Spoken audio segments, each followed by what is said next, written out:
Students, welcome to political science. One of the important question, Panchsheel नीति.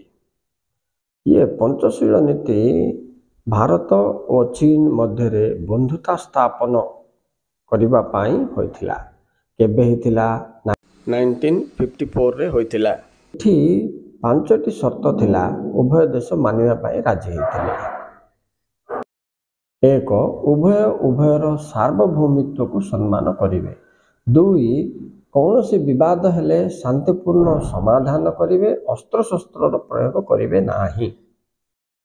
तीन, उभय देश राजी हेले परस्पर आभ्यंतरण विषय रे हस्तक्षेप करिवे नाही. चार, परस्पर सहयोग माध्यम रे परस्पर सामाजिक और अर्थनैतिक विकास करिवे. चार, पृथ्वीर प्रत्येक देश सबकिछि निर्विशेष रे परस्पर समान भाव रे विवेचित हेबे. पांच, उभय देश समस्यार समाधान पाई शांतिपूर्ण सहवस्थान नीति अनुसरण करिवे. नेक्स्ट इंपोर्टेंट क्वेश्चन जो पिला माने गोष्ठी निरपेक्षता कौन, नॉन अलाइनमेंट. एटा हमर वैदेशिक नीतिर एक मुख्य वैशिष्ट्य बोल तुम जानछो.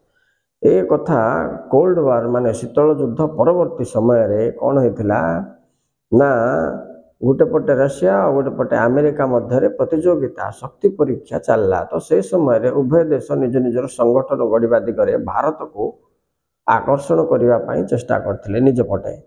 किंतु सही समय रे भारतर स्वाधीनता जो होइथिला 1947 पाखापाखि समय सेटा पिला माने. तो से समय रे भारत कौन कला, से समय एशियार मध्य प्राय 25 राष्ट्र नुआरे स्वाधीनता पाइथिले.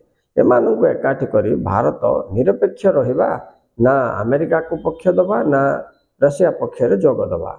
निरपेक्ष रही आमर सामाजिक अर्थनैतिक विकास प्रति ध्यान दबा बोलिबा नीति अनुसरण करथिला. ए नीति की गोष्ठी निरपेक्षता बोली कहा जाउछि.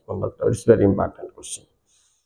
तो ए हिसाब रे पंचशील नीति और गोष्ठी निरपेक्षता भारतीय वैदेशिक नीतिर दुईटा बहुत इंपोर्टेंट क्वेश्चंस. यार लॉन्ग क्वेश्चन रे तुम पॉइंट कवर हो जाउछि, यार शॉर्ट क्वेश्चन रे 3 मार्क पड़े तुमको एबे आवर विस्तार के लिखियो. Okay students, thank you very much for watching. Please like and subscribe.